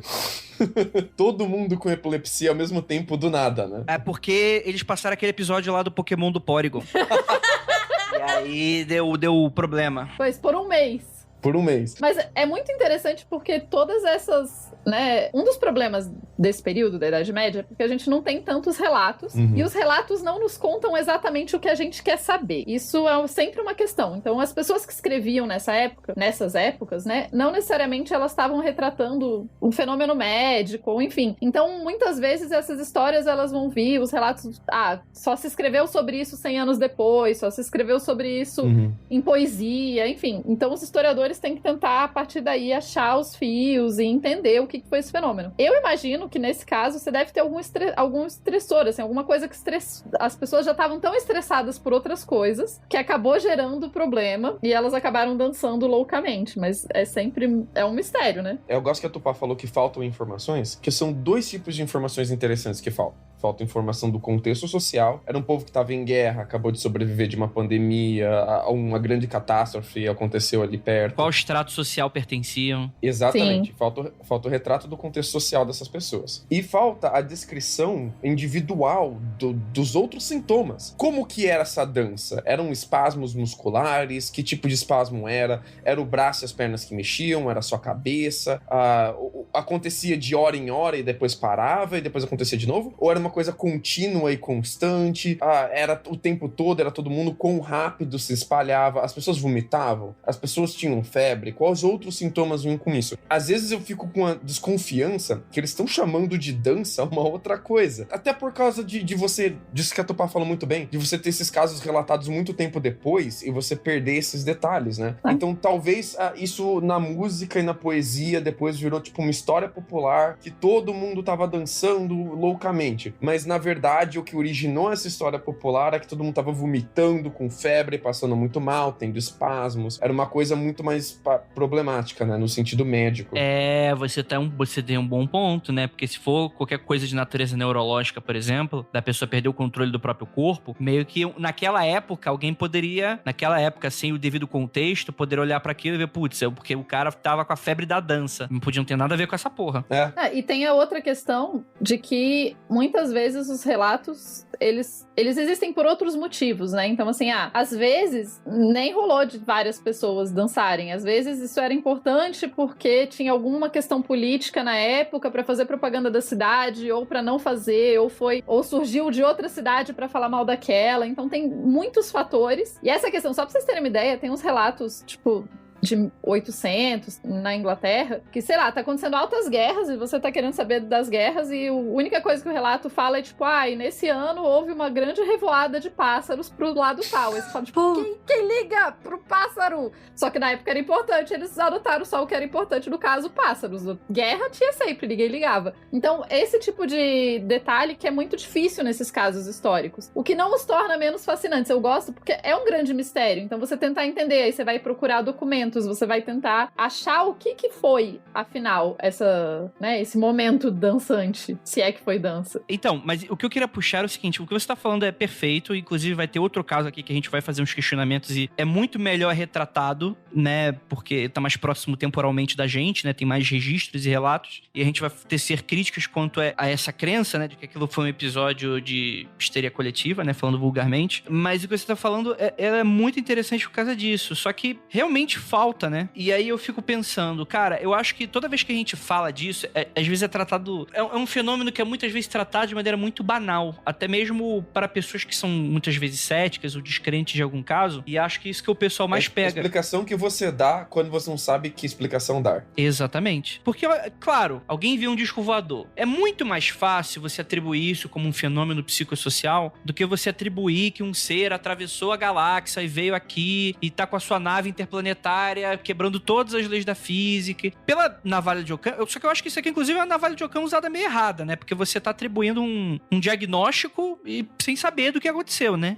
Então, mesmo que tenha até uma boa vontade de falar, pô, galera, não vamos associar necessariamente algo tão fantasioso, vamos procurar algo terreno, ao mesmo tempo eu acho que cai muito nesse erro da pessoa associar, putz, tipo, porque obviamente, né, o cara podia ter falado, pô, essa febre da dança aí foi coisa do demônio. Também acho que seria tão problemático quanto, né, a gente tratar com levianidade esse tipo de coisa e tal, né? Mas eu acho que histeria coletiva, esse é o problema, tipo assim, eu fico pensando, vamos dizer que eu tô ali naquela região próxima da Alemanha, Idade Média, eu vejo a galera dançando ali loucamente e tal. Aí eu que acho meio estranho essa questão de tratar isso como histeria coletiva. O que faz uma pessoa ter esse tipo de comportamento? Pra mim ainda é um mistério muito grande que quando a gente vai estar... Tipo, eu entendo o fenômeno... Eu entendo ele. Eu não entendo como é levado a ele. Tem um episódio do House que eu citei no episódio passado, o episódio passado da histeria coletiva, que é um episódio do avião, que alguém acha que tá com uma doença, alguém diagnostica errado, aí de repente começa um fenômeno psíquico em todo mundo que tá dentro do avião, porque diagnosticam como uma doença super rara e super contagiosa. E aí todo mundo do avião começa a ter os mesmos sintomas, coceira e tal. Eu entendo isso, porque é uma coisa muito pequena, fechada, é uma coisa muito... Eu consigo entender o que, tipo assim, a mente da pessoa começou, tipo, qualquer coceira, ai meu Deus, eu tô com a doença. E aí uma coisa vai influenciando a outra e tal, mas pra mim isso é muito difícil tratado de outras maneiras. Tipo, por que uma pessoa dançaria até a morte? Isso não me parece muito próximo do que eu vejo hoje em dia. Eu não tô falando que não é porque eu não conheço que não existe ou que tá errado, né? Mas, enfim, pra mim é muito alienígena essa questão. É por isso que eu acho que o problema aqui é com a questão de dançar, de você atribuir isso à dança, cara. Porque se você talvez tivesse descrição mais precisa do que tá acontecendo, você talvez não atribuísse isso à dança. Posso dar um exemplo de um caso de 96, recentíssimo, de histeria coletiva? Esse caso é legal porque ele teve acompanhamento de psiquiatras e teve acompanhamento da galera médica também. Funciona assim: no outono de 96, morreu uma porrada de peixes em vários rios de Maryland, nos Estados Unidos. E o problema ali era um dinoflagelado chamado Piscifeteria piscicida. É um tipo de alga. Da alga pra caramba no rio morre uma porrada de peixe. Aí um grupo de pesquisadores identificou que estava tendo esse problema, e como você pode ter problemas de perca de memória, problemas mentais depois por causa da explosão dessa alga e dos peixes mortos, eles fecharam vários dos rios ali que desembocam no Maryland. Um dos rios que fecharam é um rio chamado Pocomoke. Aí, para determinar a extensão da doença, a gama de sintomas, fatores de risco potenciais para a doença causada pela alga e pelo rio contaminado, eles criaram uma hotline, uma dessas linhas de telefone gratuita que você pode ligar e fazer perguntas. Então, se você mora ali na região daquele rio e você acha que você tá com sintoma, acha que tá com algum problema, bebeu água do rio, alguma coisa assim, se liga lá e tira dúvida e marca uma consulta se você precisar, tudo bem? Por causa disso, dessa hotline, espalhou-se na região que a água de geral estava infectada, que isso tinha caído na rede de tratamento de água, que o rio Pocomoke era o rio que usava para abastecer a região, e todo mundo achou que ia pegar a doença. Eles acabaram tendo mais de 1.900 pessoas ligando dizendo que tinham pelo menos 3 dos sintomas mais graves da doença. Pelo menos 3, é uma lista de 9. E eles começaram a ter que marcar, então, um monte de consulta. Meu Deus, deu ruim. Deu muito ruim, fechamos o rio tarde demais. E como eles começaram a ter consulta pessoalmente com as pessoas, eles começaram a ver que nenhum dos sintomas eram verdadeiros. Geral tava falando que tava vomitando quando não tava, que tava tendo enxaqueca quando não tava, febre que não existia. E o que aconteceu? Eles depois descobriram que só 9% das pessoas que ligaram e marcaram consultas realmente apresentavam um dos 3 sintomas que elas diziam ter. É o medo instaurado. Elas ficam tão desesperadas, tão descontroladas, que eu acho que isso é muito do sentido do ser humano estar no controle. Ele, meu Deus, eu preciso ver se eu realmente não tô com essa coisa, ou então, de repente, ele começa a imaginar que aquilo aconteceu, de tão desesperado que ele tá. Eu acho que o medo, ele acaba movendo tudo isso, e isso só mostra pra gente como o ser humano, a psicologia do ser humano é louca, né? A febre eu até entendo, coceira eu até entendo, mas você virar pra uma pessoa e falar, senhora, ou senhor, você não tá vomitando. Você acha que você tá vomitando, você não tá. É muito mais complicado, né? Imagina,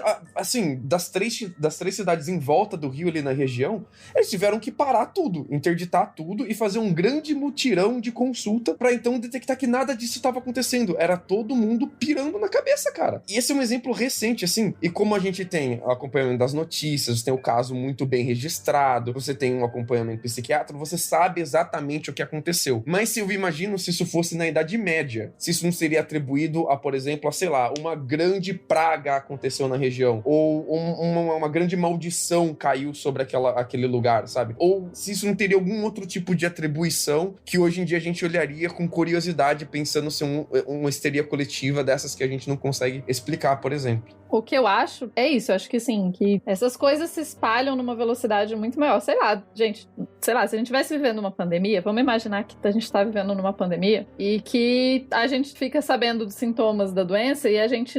Quantas vezes a gente não parou esses tempos, desde que a gente tá em isolamento, e falou, tipo, será que eu tô com febre? Será que esse espirro é não sei o quê? Será que é minha rinite, que eu tenho todos os dias? É rinite ou corona, né? Rinite ou corona. Não é um Covid? Será que eu toquei em alguém que eu não deveria ter tocado? É a mesma coisa da coceira, né? Eu teve uma época que na minha família teve um surto de sarampo, né? Sarampo ou catapora, perdão. E meu pai pegou. Mas eu sentia o meu corpo inteiro coçar e eu não tinha nada. Você entendeu? Então, é muito complexo. Eu acho que... Quer dizer, eu acho não. Os psicólogos sabem explicar isso melhor. Mas é bem isso, assim. É muito forte a nossa psique, né? E a forma como a gente vai reagindo a esse tipo de coisa que vai acontecendo. É a física quântica que explica a psique. Não explica nada, Andrei. Não explica nada. A realidade é criada pela mente. A nossa mente é muito poderosa. Entendi. Não é, não. Deixa eu dar um exemplo que aconteceu comigo que tem tudo a ver com essa parada de histeria coletiva e pandemia. Eu entrei no elevador no trabalho e tinha a faxineira do prédio, tava no elevador também. E eu acho que ela, não sei se ela se desequilibrou, era que ela tava mexendo na bolsa dela, e ela agarrou meu braço. Deus é mais. Ela agarrou meu braço, assim. E aí ela lembrou da pandemia, no que ela pegou no meu braço. Aí ela sacou da bolsa dela uma água benta e começou a jogar em mim e no braço dela, benzendo. E ela falava em espanhol, fazendo uma benção em espanhol ainda, frenética, com medo que ela tinha encostado em mim, cara. E ela não jogou álcool gel, cara. Ela jogou água benta em mim. Mas, cara, é muito doido porque... É muito doido. Não tem nem... Essa história é muito maravilhosa, Lucas. Não tem nem como comentar, mano. Essa história é muito boa mesmo. Eu tenho outra de histeria coletiva recente que eu gostaria de contar pra vocês. Porque essas listas de internet, assim, elas têm muitos casos iguais, assim. As listas, elas se copiam muito e eu gosto de trazer uns mais novos, assim. Esse daqui aconteceu na Cisjordânia. Pra quem não lembra, a Cisjordânia é um lugar que tá em pé de guerra, em pé de disputa, ali entre os árabes e israelenses, né? Então, o ano é 1983, o mês é março, e saiu por ali a notícia de que ia ter envenenamento por gás. Por que saiu essa notícia nos jornais? Porque entrevistaram ali um dos superiores, uma das autoridades relacionadas a fazer a segurança de um dos vilarejos, e eles disseram, olha, esse vilarejo estaria seguro por todo tipo de ataque, menos ataques químicos. A gente não tem material e tal por ataques químicos. E então a galera do hospital ali da região ficou preocupada. Nossa, verdade, a gente não tem nenhum tipo de preparação para lidar com um ataque químico. Não tem medicamento, não tem nada. E essa galera do hospital mandou, então, como se fosse uma entrevista, um relatório pro jornal, e o jornal publicou, olha, a gente está aqui vulnerável a um ataque por arma química. E no que isso foi publicado, cara? Como já é uma região disputada, que tem ataque terrorista constantemente, tem ataque militar constantemente, tem facções diferentes disputando áreas, às vezes pequenas, questão de uma fazenda ali. Então a galera vive com medo, vive em pé de guerra. Quando deu no jornal que eles estariam sido suscetíveis a um ataque por gás, até porque o geral naquela região não fala a língua oficial do jornal, fala um outro tipo de dialeto, começou a dar no boca a boca que já estaria ocorrendo ataques por gás. E todo mundo começou a relatar, então, os sintomas de terem sido atacados por gás. Cara, foram mais de 900 pessoas ao mesmo tempo no hospital, sem nenhum tipo de problema no corpo, sem nada acontecendo, que juravam que estavam tendo todos os tipos de sintomas de ataque por gás. E, cara, teve que parar tudo, fechar tudo e investigar se estava tendo algum ataque terrorista por causa de gás. E não tinha. Tanto as autoridades árabes locais quanto as autoridades israelenses verificaram tudo e disseram, não tem nenhum gás, não tem ataque químico aqui. E os médicos também, ninguém tá demonstrando nenhum sintoma de ataque químico, e geral relatando sintomas, cara. O que você faz com essas pessoas, né? É muito difícil de falar pra elas que tá na cabeça delas, né? Como é que você faz isso, Elas né? veem, né? Tipo, você tava falando assim, eu não consigo entender como é que uma pessoa não consegue ver que ela não vomitou. Mas o medo é uma coisa tão absurda que ele se apodera de você e eu acho que você não vê mais nada. Você não acredita em mais nada além daquilo que tá na sua cabeça. Você entendeu? Eu tenho uma ansiedade muito forte. Só que a minha ansiedade, ela me traz apagões. E eu esqueço completamente das coisas. Eu tô andando e eu não sei como eu fui parar em determinados locais, mas isso é só quando eu tô muito nervosa. Então, como é que eu explico pra uma pessoa que isso acontece comigo? Uma vez eu já tentei explicar isso pra pessoa, a pessoa falou assim, não, isso é impossível. Como assim você não lembra que você andou daqui pra ali? Eu falo, eu não sei como isso aconteceu. Porque às vezes a gente tá no... Então o cética tá mordendo aí, ó. Olha aí, ó. Ou seja, agora acabamos de saber que a Jay costuma ser abduzida e tem... Não, às vezes, geralmente... Tá vendo? É assim que o Believer se sente com vocês aqui nesse podcast. Então toma aí o teu próprio remédio. Não é não, porque assim, às vezes eu tô numa pressão muito forte. Isso geralmente acontece quando eu tenho prova na faculdade. Eu fico extremamente... Eu não sei nem explicar, eu não consigo fazer mais nada, eu não consigo comer, eu não consigo... Tanto que quando eu vou fazer prova, eu não como, porque senão eu passo mal, nesse nível. Então, eu acabo esquecendo as coisas. Então, imagina se você está com muito medo, aterrorizado em relação a alguma coisa. Você pode imaginar várias coisas, entendeu? E daí, como é que você traz essa pessoa de volta, com os 2 pezinhos no chão, pra explicar pra ela que não é aquilo que de fato tá acontecendo? É muito complicado. E o engraçado desse caso, da Cisjordânia, é que eles fizeram toda a investigação pra saber por que as pessoas estavam relatando aqueles sintomas específicos, porque alguns não tinham tanta relação com ataque químico assim. E eles descobriram que a lista de sintomas que as pessoas estavam dizendo que elas tinham era de um professor de uma escola de meninas, uma escola de ensino médio para meninas apenas, que alguma menina tinha perguntado quais seriam os sintomas, como ela perceberia que estava tendo um ataque de gás, por causa desse pavor que estava tendo. Ele então passou o que ele achava que seriam os sintomas na lousa e elas copiaram no caderno. E elas trouxeram essa lista pra casa. E os pais começaram a ver essas listas. E daí espalhou pra cidade inteira, cara. E aí foi... É quando você pega seu exame de sangue e procura no Google. Não faça isso, não faça isso. E daí você vê várias doenças que você, na verdade, não tem. Spoiler, é câncer. Tu sempre cai no câncer. Inclusive, gente, essa parada... Existe um motivo pelo qual exames precisam ser olhados por profissionais, né? Não é mesmo?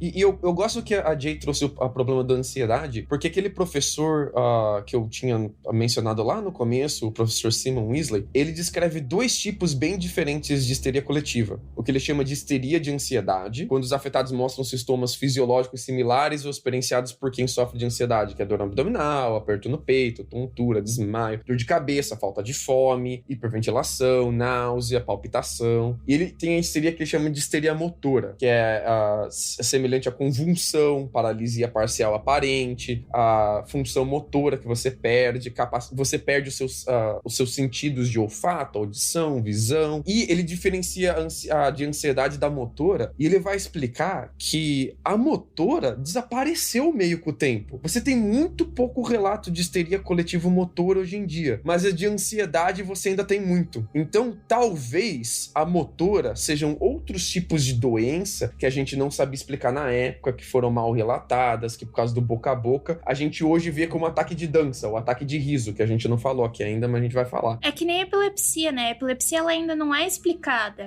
Ela é uma descarga que a gente tem no cérebro. Meu cachorro, ele tem epilepsia, e às vezes ele tem dormindo. Eu achava que era sempre algum motivo que desencadeava essa descarga elétrica no cérebro dele. E daí ele começou a ter enquanto ele tava dormindo. Daí depois que eu fui conversando, pesquisando mais, levei ele em inúmeros veterinários, não tem uma explicação plausível. Imagina isso num ser humano, né? Se num cachorro já fico... imagina num ser humano. Com certeza quem sofre deve ser assustador mesmo, né?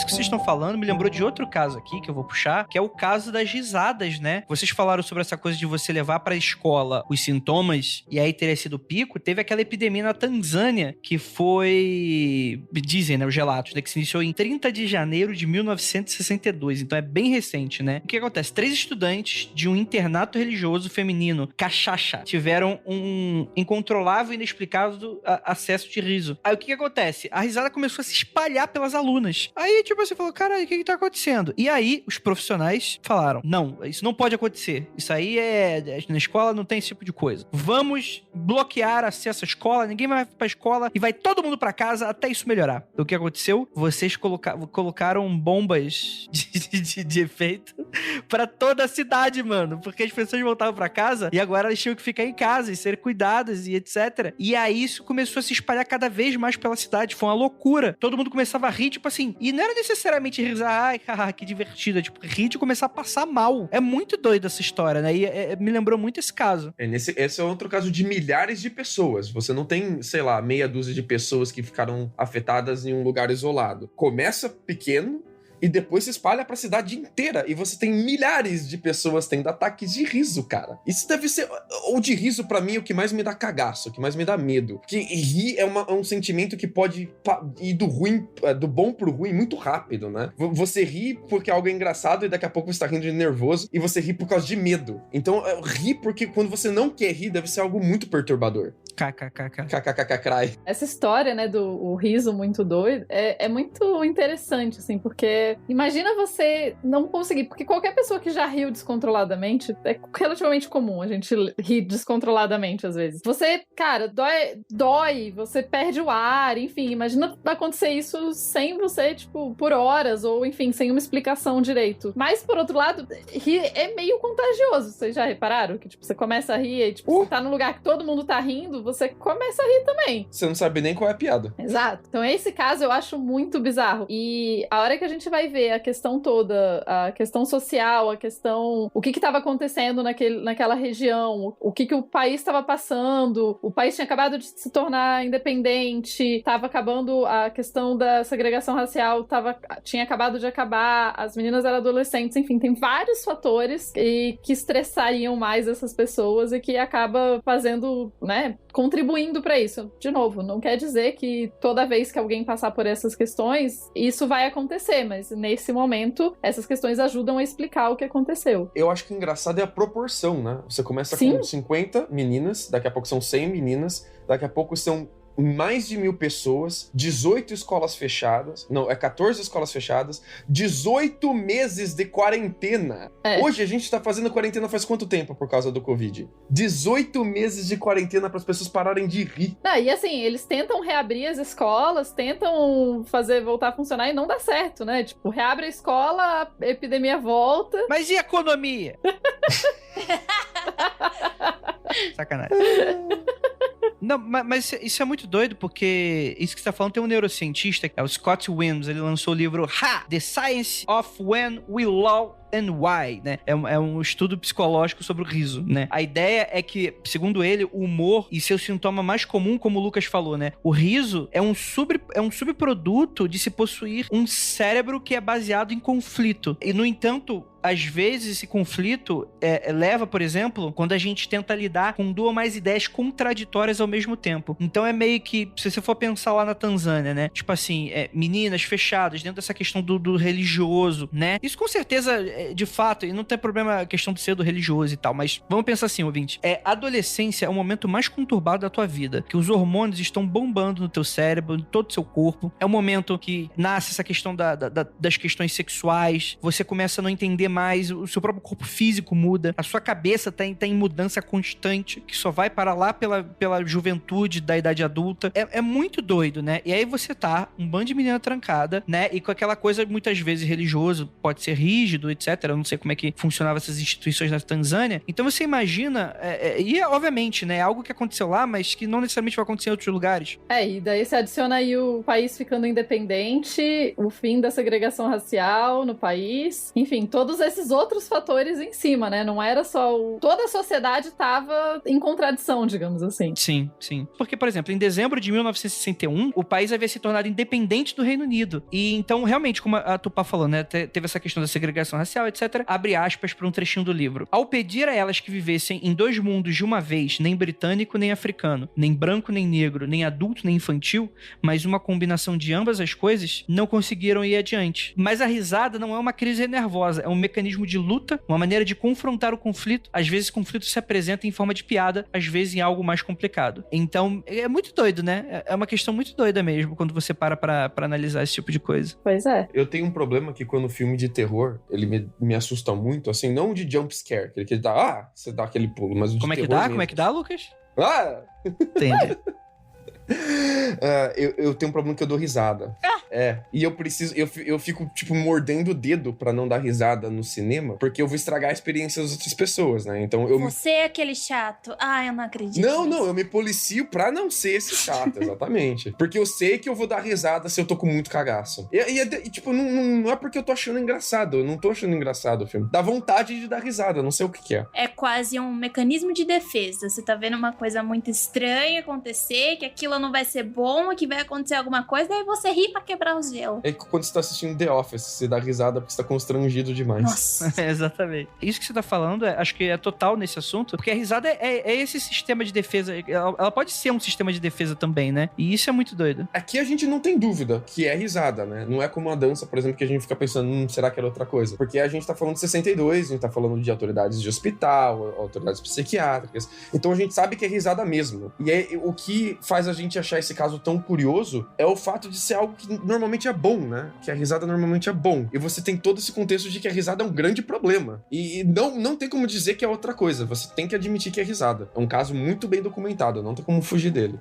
Então, é pra provar mesmo que histeria coletiva é uma parada que acontece. Ela é de verdade. Mas ela precisa ter um contexto muito forte pra isso. E pra gente chamar ela de histeria coletiva, a gente precisa eliminar as outras causas, como foi nesse caso. Que poderia ter sido o demônio, fazendo cosquinha nas meninas. Sempre pode ser o demônio. Com certeza foi. Tem outro caso que é muito interessante, que também é próximo dele, que quando a gente fala do contexto religioso, que são das freiras, mano. Tem as freiras. Muito legal esse caso. Esse caso é fantástico mesmo. Esse outro caso das freiras, ele acontece lá no século XV, então já não é mais Idade Média, né? Ele já comecinho ali da... transição entre Idade Média e Idade Moderna. E você tem, de novo, num convento na Alemanha, que eu acho muito interessante. A Alemanha, aparentemente, é um lugar onde esse tipo de coisa acontece. E uma freira começou a morder as outras. E daí, em pouco tempo, todas as freiras estavam se mordendo. Todo mundo estava se mordendo. E essa notícia começou a se espalhar pela região. E na época, as pessoas acharam que elas tinham algum tipo de infecção. Só que essa parada de freira se mordendo começou a se espalhar por vários outros conventos da Alemanha, especialmente na região da Saxônia, de Brandemburgo, e até na Holanda e em Roma acabou tendo a ideia, essa questão das freiras se morderem. Mas assim, isso não era uma coisa que durava dias. Isso era, de repente, uma freira começava a morder as outras e todas elas se mordiam até elas cansarem de se morder. E era isso. E eu acho isso muito louco, porque assim, é tipo... Ok, gente. Às vezes, elas estavam só fazendo outra coisa, tá bom? E daí as pessoas acharam, enfim, né? Que isso, Tupá? Que isso? Eita, Tupá. Uai, gente, outra coisa? Eu não falei o que é outra coisa. Comendo bolo. Enfim, pode ser uma questão de estresse. De novo, é um desses casos que a gente não tem informação suficiente para poder falar alguma coisa efetiva, né? Mas é interessante que nessa mesma questão de freiras, a gente tem uma outra praga que aconteceu, essa nesse caso foi no convento francês, que um dia uma freira começou a miar. Aí todas as outras freiras, algumas começaram a miar também, e eventualmente todas as freiras do convento estavam miando. Outro gato! E assim, não era uma parada que elas miavam o dia inteiro. Elas miavam, elas miavam juntas por algumas horas, no mesmo horário, todos os dias. E aí os transeuntes, os vizinhos começaram a ficar incomodados com aquela miação coletiva. Avisaram assim, as autoridades locais. Alguns soldados se dirigiram ao convento e ameaçaram espancar as freiras se elas não parassem. Caralho. Escalou bem, bem rápido. Esse caso eu muito acho que as freiras estavam só trolando, sabe? Elas estavam só entediadas. Essa é a minha teoria pra esse caso. Eu acho que, velho, elas estavam bem entediadas. Devia ser um chato. Devia ser chato. Vamos trollar esse vizinho? Outro gato! Até o filho da puta não aguento mais, não tem condição. Mas eu acho interessante esses dois casos, porque é comum aparecer nas listas e nas coisas falando, porque nessa época as mulheres iam pros conventos, elas eram obrigadas a ir pro convento e tal. E nessa época não era tanto assim. A vida, escolher ir pra um convento, escolher ser freira, era uma coisa muito mais livre. Os conventos da Idade Média e do final da Idade Média, eles são muito diferentes da imagem que a gente tem de convento, que é essa questão século XIX, assim, da mulher coitada sendo arrastada pra um convento contra a vontade dela, e lá ela vai viver uma vida terrível de provações e tal. E não, assim, especialmente na Idade Média, os conventos, eles não tinham tanto controle da igreja, porque a igreja pensava, tipo, mulher, quem liga? E daí não controlava tanto, então acabava que os conventos tinham mais liberdade do que outras casas religiosas. As madres superiores e os conventos costumavam ter um poder bem grande, eles costumavam comandar terras em volta, algumas vezes chegava a ter exército, a gente comentou sobre isso na questão, quando a gente falou dos templários, então esse tipo de poder também também tinha para os conventos. E eu conheci uma historiadora que tinha trabalhado bastante com conventos ali do final da Idade Média, falando que, cara, tinha, por exemplo, não todos, tá, gente? Mas acontecia, só para dar a questão da complexidade. Nem todo convento funcionava do mesmo jeito e nem todo convento funcionava do jeito que funciona hoje. Então, assim, era um convento onde as madres não podiam sair, as freiras não podiam sair do convento. Tá, mas não tinha nada dizendo que ninguém podia entrar, e daí rolava festa no convento, tinha umas coisas muito doidas, assim. Então, é só porque normalmente essa questão vem falando assim, porque elas eram pessoas que eram obrigadas a se tornar freira e trabalho muito duro, e daí por isso o estresse dela era muito alto, e não é bem assim. A questão, os conventos não necessariamente, claro, não tô dizendo que era a vida mais legal do mundo, que ninguém era estressado, podia ter outras questões, a gente não sabe o que acontecia especificamente nesses conventos onde as freiras se morderam, onde teve a questão do miado. Mas não dá pra generalizar e dizer que todo mundo que morava num convento tinha uma vida péssima. Até porque, em geral, as mulheres ricas que iam pro convento levavam os seus criados pra trabalhar pra elas. E era meio que... ir pra um convento era a forma de você ser acadêmica, né? Então, se você queria estudar e não ter um marido, você podia ir pra um convento. O que, na real, não era necessariamente tão ruim, assim. Vai depender do marido. Né? Eu acho que esses dois casos da freira abrem uma possibilidade pra gente se desgarrar um pouco da atividade física relacionada à histeria coletiva. Às vezes, não importa o que você tá fazendo na histeria coletiva. O que importa é que todo mundo tá fazendo alguma coisa junto. Seja útil na histeria coletiva, não é isso que você tá querendo falar? Todo mundo junto, isso que é importante. Exatamente. Tipo, a gente tá miando, ou latindo, ou batucando panela, sei lá, o que for. O fato da gente tá todo mundo junto fazendo é o que talvez conecte a histeria coletiva de forma com que ela se torne duradoura, permanente, se arraste por um bom, longo tempo. Porque às vezes, por que morder? Às vezes não importa, a questão não é o porquê morder, é o fato delas estarem fazendo alguma coisa. Ou por que miar. Tipo, não importa por que elas estão miando. É o fato delas estarem miando todas juntas, uma ali influenciando a outra a miar também, de forma que isso se retroalimente e se mantém constante e duradouro, né? Tipo, não importa qual é a atividade em questão. O Lucas falando assim me lembra muito daquela teoria que tem da loucura compartilhada, né? Que uma pessoa sozinha não faria uma coisa absurda, a não ser que ela tenha uma outra pessoa ali junto, instigando ela. Essa teoria é muito... Pilha errada do caralho. Pilha errada, a teoria da pilha errada.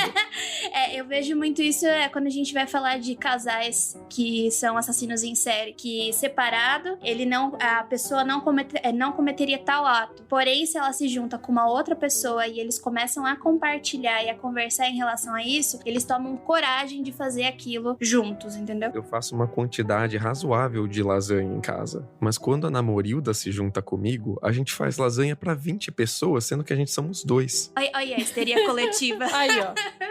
Aí vocês comem lasanha alucinadamente. Aí. A gente somos 2 foi muito ruim, né? Puta merda. A gente somos 2. A gente começou o podcast com um alerta. Cuidado, gente. Nem tudo é histeria coletiva. E tá terminando falando que fazer lasanha em casal pra 20 vezes é histeria coletiva. Olha só como a gente é consistente no que a gente fala. É hipocrisia. A hipocrisia... Olha aí, ó. Como é que é aquele meme do cachorro olhando pro horizonte? Enfim. Enfim, a hipocrisia. Enfim, a hipocrisia. Nesse outro ponto de enfim, a hipocrisia, é sempre bom lembrar que tem uma parada que humanos raramente são, consistentes, né? O humano é um bichinho que faz... Pois é. Então... Mas é piada, gente, é piada.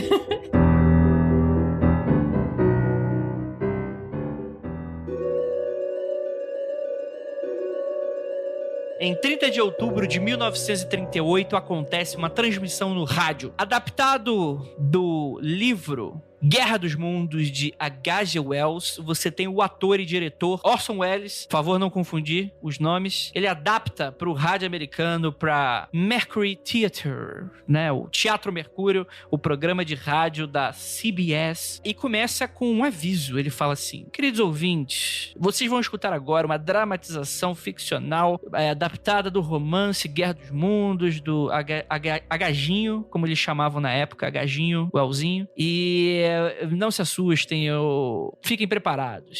Só que o que acontece? Na outra estação, porque rádio tem estações diferentes, se fosse outro canal, explicando pra você que não sabe o que é um MP3 player, que não existe mais, você não sabe o que é um DVD player, um VHS, então, a rádio tem estações. É tipo podcast, só que você não escolhe quando você quer escutar, você tem que colocar no horário pra ligar o teu rádio. Então, te explicando como é que funciona. É tipo a live. Exatamente. O pessoal tava escutando um episódio de uma outra emissora, de um outro programa, que ia ter um convidado famoso e tal, e perderam esse pedacinho da introdução aí do programa. O que acontece é que quando eles mudam de canal e sintonizam no Mercury Theatre, eles escutam isso aqui. Amém. Estamos apresentando um testemunho ocular do que está acontecendo na fazenda Wilmarsh, em Grover's Mill, Nova Jersey. Um momento. Nós vamos voltar a Cal Phillips, em Grover's Mill. Senhoras e senhores, ei, estou aqui no ar.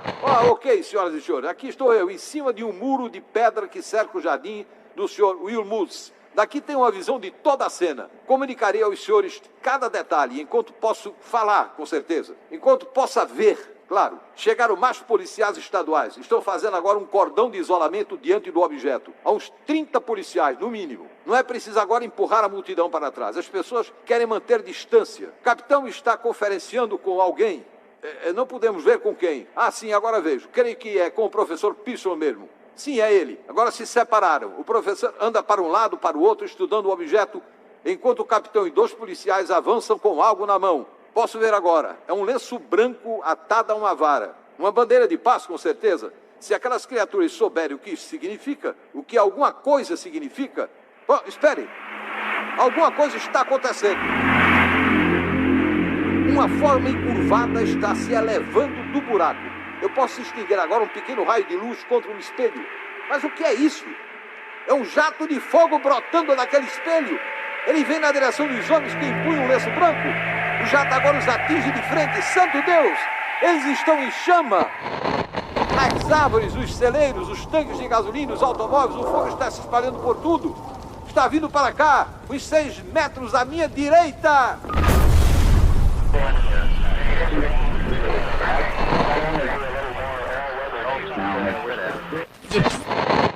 E aí o que acontece? O pessoal acha que aquilo é de verdade, que aquilo na verdade tá acontecendo ao vivo. E, mano, reza a lenda que os Estados Unidos ficaram completamente alucinados com essa porra. Todos os canais de telefonia ficaram completamente abatidos. A gente tá falando de telefonia, aquele método antigo, né? Até a telefonista em frente a um painel, onde você tem vários P10 de entrada assim, você tem que ficar, vou desconectar você pra colocar aquele. Então você imagina que tinha algumas pessoas trabalhando, do nada, todas as delegacias do país inteiro começaram a receber chamadas dizendo que tava vendo OVNI, que tinha gente se matando, que ia estar fugindo de casa porque os ET estão invadindo e por aí vai. Isso é talvez um maior exemplo de histeria coletiva que já aconteceu, né? E seria muito interessante se também não fosse um tema extremamente controverso também, né, Lucas? Sim.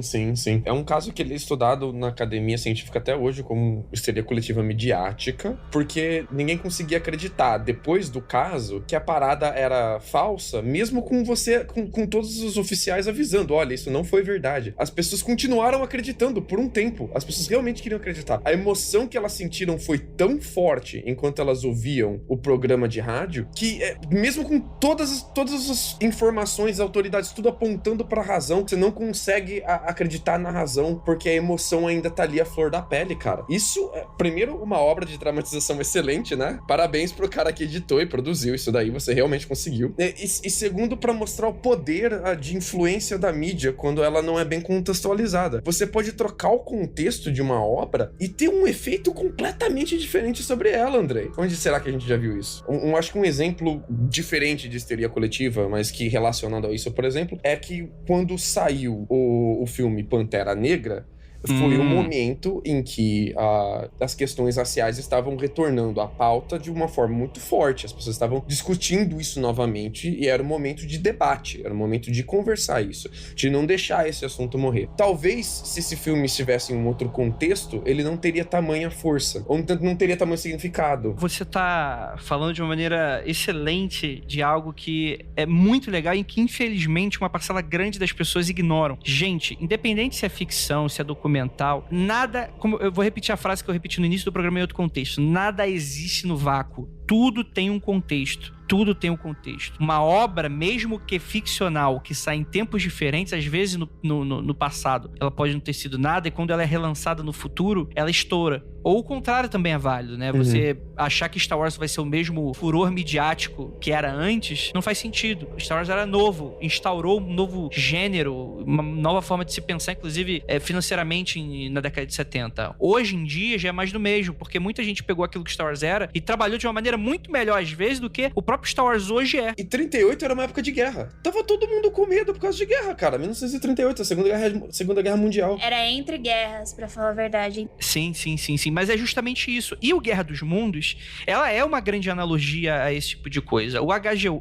Wells, o autor, né, ele nasceu no final de uma Inglaterra extremamente imperialista. Ele era um cara que ele ficava horrorizado. Inclusive tem um trecho que eu coloquei no Criptologia, que eu nem cito muito profundamente no Criptologia, que o H.G. Wells teria ficado muito chocado com relatos do que a Inglaterra fez na Austrália com povos aborígenes. O quanto esses povos foram massacrados, mortos, torturados e escravizados. E ele era um cara muito contra isso. Eu tô tirando isso de um biógrafo dele, que agora de cabeça não esqueci o nome, mas tá o nome dele no Criptologia, que eu cito melhor isso. Que ele fala justamente isso. Então, o que é o Guerra dos Mundos? O Guerra dos Mundos é sobre uma sociedade e outro planeta muito mais avançada que a nossa, tecnologicamente, só que com um temperamento muito mais frio e muito mais obcecado e muito menos moral. Né? E aí o que ele tá refletindo aí? O imperialismo britânico. Ele tá refletindo aí o colonialismo. Ele tá refletindo... Porque os alienígenas vêm pra cá, não importa nem se é ouro, que é alimento, o que eles querem. Porque no fundo, pra quem tá sendo atacado, isso não importa. Você tá vendo uma nação agressora com uma tecnologia avançada, não no sentido de avançado positivista, mas é uma tecnologia que você não entende, com um poder bélico superior, muitas vezes ao seu, extremamente agressivo, tentando impor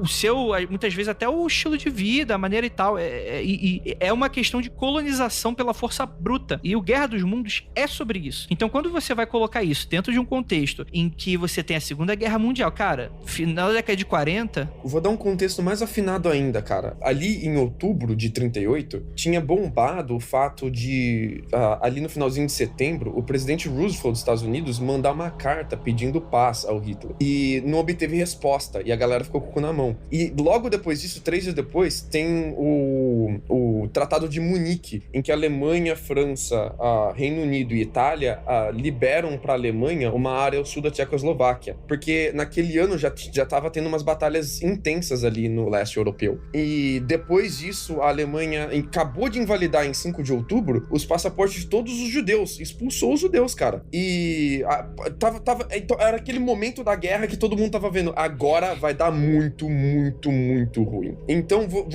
eu acho até uma responsabilidade você transmitir esse tipo de coisa, apesar do aviso no começo no rádio, né, cara? Ali você tá tentando lucrar em cima do medo das pessoas, a paranoia de guerra das pessoas, né? Então, mas aí você tá levando em conta que o Orson Welles calculou essa parada. Eu não acho que... eu lendo a parada, eu acho que não foi isso. Não, eu tô falando da transmissão. Então, não, Welles, eu tô falando do Orson Welles. Tipo assim, eu não acho que isso talvez tenha sido o objetivo necessariamente. Porque, cara, o cara teria que ter sido muito genial para ter a visão de que esse contexto ia dar um gás pra parada. Eu não sei, eu nunca li sobre isso. O que eu acho interessante dessa história, essa história é muito famosa, né? Eu sempre gostei dela, mas eu acho interessante que, aparentemente, umas pesquisas mais novas estão mostrando que foi muito menos grave do que pareceu, né? Que acabou sendo mais propaganda de quão grave tinha sido do que efetivamente grave, né? Então, tem esse ponto polêmico, né? Então ela foi se retroalimentando, né? Sim, porque as pessoas... Muita gente tratou muito sobre esse caso da H.G. Wells e tal. Ele virou meio que um mito midiático, vamos colocar assim. Sim, sim. É explorado muitas vezes por agências de publicidade, né? E colocado dessa forma, até às vezes sem colocar todo esse contexto que a gente tá dando e tal. E hoje existem leituras que tentam desmistificar esse mito, vamos colocar dessa forma. Falando que, na verdade, o contexto ali era outro. Que não houve todo esse furor que eu penso. Até houve alguma coisa, casos isolados, mas não houve, tipo assim, os Estados Unidos parou. Que isso, na verdade, teria sido fruto de propaganda dos jornais na época. Mas aí o ouvinte vai pensar, porra, mas o que tá acontecendo? Por que isso? Por que os jornais estariam fazendo isso? É muito simples. 38, mano. A gente tá saindo dos jornais como principal... Vai ser durante muito tempo ainda uma faixa bem importante e tal. Mas você vai tirar esse protagonismo dos jornais, dos anúncios publicitários e da relevância midiática. Você vai estar dividindo espaço com o rádio, que era uma mídia relativamente nova. Não era tão nova, porque o rádio já tinha algumas décadas, mas como essa coisa popular de todo mundo ter rádio em casa, você ter novelizações, programas de rádio, o jornalismo inserido dentro do rádio, e como é aquela coisa, não, porque o rádio vai matar o jornal, porque a TV vai matar o rádio, porque o vinil vai matar não sei o quê, porque o VHS vai matar o vinil. Enfim, essa loucura toda. Então os rádios tinham interesse de meio que fazer com que as pessoas achem que o rádio era uma abominação, de certa forma. De que o rádio era irresponsável, que não era um bom jornalismo, era sensacionalista, de que o responsável mesmo era o jornal. Então você tem meio que esse inflacionamento de casos, essa inflação de casos pelos jornais, falando, ó, teve gente que se matou. A gente, inclusive, não tem registro de pessoa que se matou de fato. A gente não tem registro, um relatório policial, uma perícia médica, mas no jornal tava falando que teve gente que se matou, que deu tiro pra cima, não sei o que. A gente tem poucos registros com relação a isso, né? André, americano dá tiro pra cima por qualquer coisa, bicho. É isso que eu ia falar. O tiro pra cima acho totalmente de boa, assim, que a gente tá falando dos Estados Unidos, tiro pra cima é tipo terça-feira, né? Não, eu sei, mas é que eu tô colocando aqui o outro lado, sim. Porque a gente constrói pontes, a gente tem que colocar aqui os dois lados da questão, que vai ter aí, porque tem gente que vai falar que não foi tudo isso. Eu acho que a verdade provavelmente tá no meio de caminho aí. De fato, eu acho que houve uma propaganda negativa com relação aos jornais falando sobre isso do rádio, ao mesmo tempo que, de fato, foi algo marcante pra população americana. Foi algo que realmente, não necessariamente chocou, tanto que você tem ali cartas que mandaram, falando que realmente tinha sido irresponsável, que muita gente estava assustada. Não necessariamente a pessoa ir lá se matar, ou ir embora com as suas coisas, ou necessariamente dar tiro pra cima, apesar de que dar tiro pra cima, acho que realmente pode ter acontecido. Mas, tipo assim, de realmente a galera na época escutar aquela porra, falar, mano, que parada de mau gosto, eu não sei se essa porra tá acontecendo. Porque quando você escuta o relato inteiro, o que foi passado no ar, em dado momento, dá pra você notar lá pra frente que é ficção. Porque ele começa a falar de um, tipo assim, começa com uma abordagem policial de uma cidadezinha, que um jornalista vai lá ao vivo e começa a falar, pô, eu tô aqui no condado de Massachusetts e caiu um meteoro e sei que lá, e nossa, tá saindo um negócio bizarro, tem uns tentáculos, nossa, e tá com uma arma, matou, tipo, tem essa parte, mas depois de um tempo, você vai ter esse mesmo jornalista que tá narrando os fatos, você começa a ver uma jornada dele pelos Estados Unidos pós-apocalíptico, pós-ataque, né, que fala do relato dele passando fome, dele sendo atacado por outros americanos, meio paranoicos com isso, então dá pra ver que nessa outra parte é mais ficcional mesmo, apesar de que tem gente que é meio tonta, mas de qualquer forma... Bom, mas isso é um fato da vida, né? Então, tipo assim, nem tanto ao céu, nem tanto à terra. Eu acho que tem um meio do caminho ali que dá pra conversar. Justo, eu acho também que não foi nem esse horror todo, nem foi nada que quase ninguém se importou. Eu acho que é isso que você falou, meio do caminho. Sabe aqueles caser de palestrante que um palestrante copia do outro, copia do outro, copia do outro? E aí, você vai falar também meio do caminho e o quê? Mas é isso, bicho. Eu só ia comentar sobre um caso de, entre aspas, histeria, que foi o do Cometa Halley, em 1910, que foi um grande show de horrores, porque o Cometa Halley ia estar passando e ele ia estar no pico dele, ali nos Estados Unidos. Nos Estados Unidos não, acho que o caso de maior foi na Alemanha, se não me engano. Enfim, não importa. Ele tava num pico onde a cauda dele tava gigantesca e ele tava muito brilhante em 1910. Ele tava passando muito perto do sol. E naquela época, o pessoal começou a dizer que os gases da cauda do cometa Halley na hora que passasse pela Terra, iam derreter o corpo, né, a pele, e que a Terra inteira ia acabar ao momento que ele passasse. Então, as pessoas começaram a vender máscaras para se protegerem dos gases, olhinho para passar na pele para se proteger, etc. E no final das contas, um cometa, basicamente, a cauda dele é feita de água, hidrogênio, amoníaco e nada demais. Nunca ia acontecer nada. Então ele passou, as pessoas entraram em pânico total e nada aconteceu. Só foi bonito, porque ele tava no pico dele, muito próximo do Sol. Eu gosto do otimismo das pessoas, né? Que falam que tudo vai acabar, que não vai existir mais nada. Mas infelizmente é isso aí, gente. A gente vai passar o inferno aqui. Essa porra nunca acaba, Nunca né, vai cara? acabar Que essa saco. Todo dia tem um meteoro que vai acabar com a Terra, né? E nunca acaba. É verdade. Ou então já acabou e a gente tá no limbo, que é sempre outra possibilidade. Não, porque aí pode ser eterno, né? E aí fudeu. Aí eu não quero pensar essa possibilidade. Aí é muito pra mim. Imagina ter que publicar 1000 Mundo Freaks Confidencial, André. Imagina aquela galera, não, se você tivesse desejo, eu ia desejar imortalidade. Mano do céu, que você não sabe o que tá falando. Eu também não entendo quem fala isso. Ou então, tipo, de saber o que a pessoa tá pensando. Deus me livre de saber o que ela tá pensando. Não quero, não.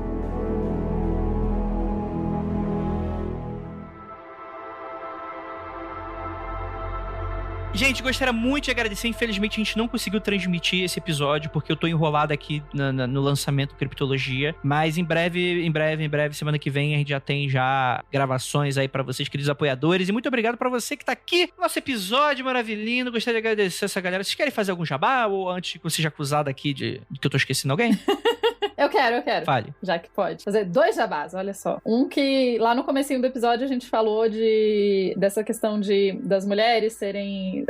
A medicina evoluir de uma forma muito ruim com as mulheres, e o Dragões de Garagem fez um episódio muito interessante esses tempos, o episódio 181, chama Mulheres Invisíveis, em que a gente abordou justamente essa questão da como a medicina tratou com as mulheres e como que as pesquisas foram feitas. Dá um tanto de raiva, mas é bom de ouvir. E além disso, se vocês quiserem ir lá ver meu canal do YouTube, eu tenho um canal do YouTube chamado Doutora Demodê. Eu estou editando algum vídeo novo, que em breve sairá, eventualmente. Eu gostaria de fazer um jabá também, fazer jabá do site intervalodeconfiança.com.br, que é um podcast maneiríssimo que tá saindo aí. Bom mesmo. Muito legal. Eu ouvi ultimamente o episódio Variância de Processos Estocásticos e... Caralho, temão, hein? Rapaz. Palavras difíceis. Então, mas parece horrível, mas não é. Não, mas é muito bom. E eu gostaria muito que a galera que se diz de humanas vencesse esse título muito bom aí que deram pro episódio e ouvisse o Intervalo de Confiança, porque ciências sociais, cara, você só faz com a análise estatística também. Você não pode esquecer dessa metodologia. Ela é importante assim como todas as outras, né? Você tem as outras metodologias que não são estatísticas, também são importantes. E tem também a estatística. Então, ouça ali sobre processos estocásticos, ouça o Intervalo de Confiança, que é um podcast maneiríssimo e tá cheio de episódio recheado de cientista legal pra você escutar. Mas tudo bem que o pessoal de humanos vai escutar, mas aí o pessoal de exatas vai ter que escutar lá o podcast de astrologia do Humanascast. Aí vocês vão ter que fazer... Brincadeira, gente, tô sendo jocoso. Humanascast. Todo mundo tem que ouvir todo mundo, gente. Para com essas besteiras de humanas e exatas, dividido. Vamos ser amiguinho. Exatamente. E trabalhar junto, vai ser bem melhor. Ser de humanas ou ser de exatas não é desculpa pra você ser burro, galera. Vamos parar com essa porra aí. Isso aí. Fica aí o puxãozinho de orelha. Jay, quer falar alguma coisa? Eu quero fazer o jabá do meu outro podcast, Intervalo de Confiança, do qual eu participo. Por favor, vão lá ouvir um pouquinho, que tá recheado de cientistas legais pra vocês ouvirem. Alguém mais quer fazer o jabá do Intervalo de Confiança? Dá um beijo, um abraço aí pro Igor, seu bonito. Então é isso, gente. Muito obrigado por todos vocês ficarem daqui. E aquilo, não olhe para trás.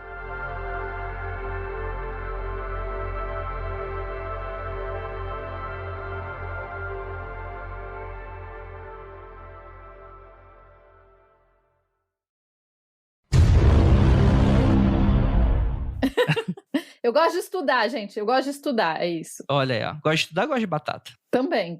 Gosto das duas coisas, inclusive. Você não sabe que esse inclusive, meme, não Lucas... tinha batata na Idade Média na Europa, tá, gente? Não existia batata? Não na Idade Média da Europa, só da aqui, Europa, na tá. América. Quando eu vou naquele restaurante medieval lá e eles me servem batata, então tô sendo enganado, é isso? Isso, eles estão sendo anacrônicos. Eu vou mandar um e-mail Sim. pra eles. Eles Tem deviam que estar te comer pão e servindo, sei cerveja. lá. Não é possível que existia Rabanete. cartão de débito e não existia batata. Quem introduziu a batata foi aquele Walter Raleigh, não foi? Não foi uma parada dessa?